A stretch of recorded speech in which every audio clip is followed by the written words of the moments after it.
Saya itu kadang-kadang risih membaca postingan-postingan netizen ya, mengenai pernyataan Presiden Prabowo ya pada saat di Mesir itu kan, yang beliau mengatakan bahwa memberi kesempatan kepada para koruptor untuk bertobat. Sebenarnya ada kata-kata bertobatnya.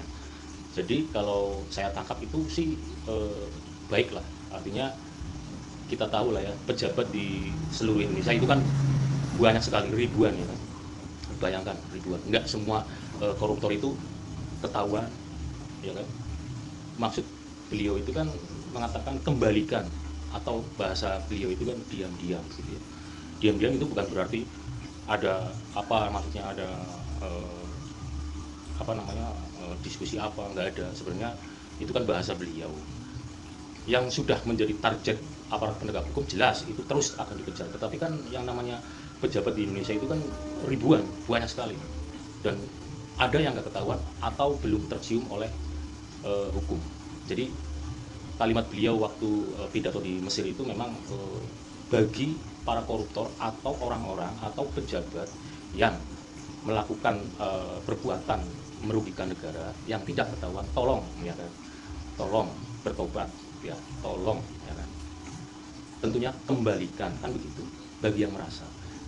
Saya paham betul bahasa beliau, bahwa beliau membuka pikiran, pola pikir mereka-mereka yang telah melakukan atau berbuat yang pada saat itu beliau mengatakan yang pernah mencuri dari rakyat ya, tolong kembalikan.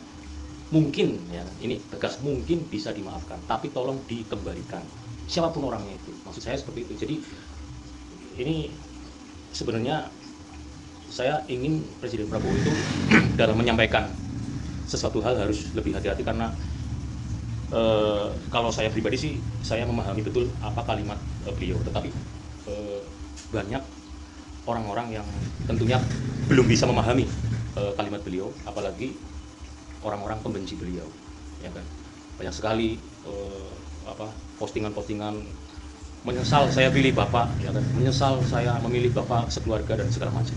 Itu kan karena mungkin mereka-mereka itu belum paham betul apa makna dari kalimat Presiden Prabowo.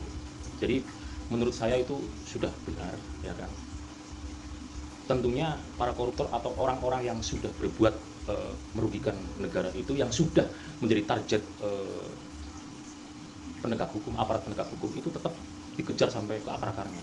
Tetapi kan tidak mungkin kita tuduh bahwa orang pejabat ini melakukan korupsi. Itu kan kita belum tahu bukti. Bahkan untuk mengetahui siapa-siapa saja yang melakukan korupsi di negara ini itu sangatlah tidak mudah ya kan, karena banyak sekali, baik korupsi skala kecil maupun skala besar. Karena semuanya kalau kita runut, pejabat-pejabat di Indonesia ini kan sangat banyak sekali orangnya.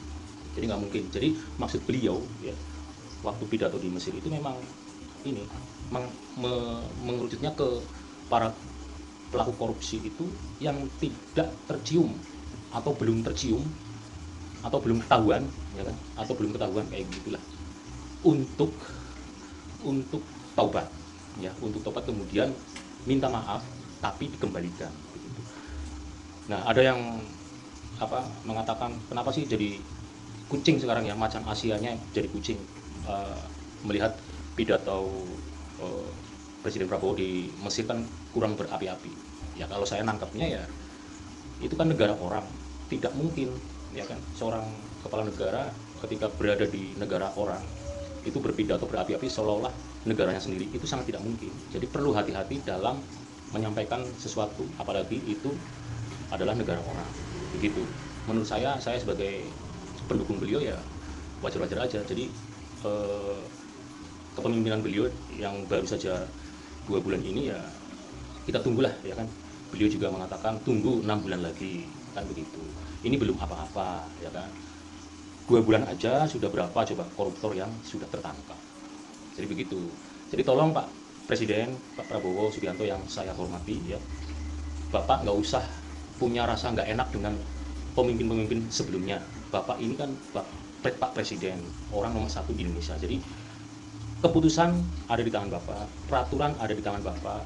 Kalau itu benar maka putuskanlah, lakukanlah apa yang menjadi niat Bapak sebelum Bapak menjabat sebagai Presiden Republik Indonesia.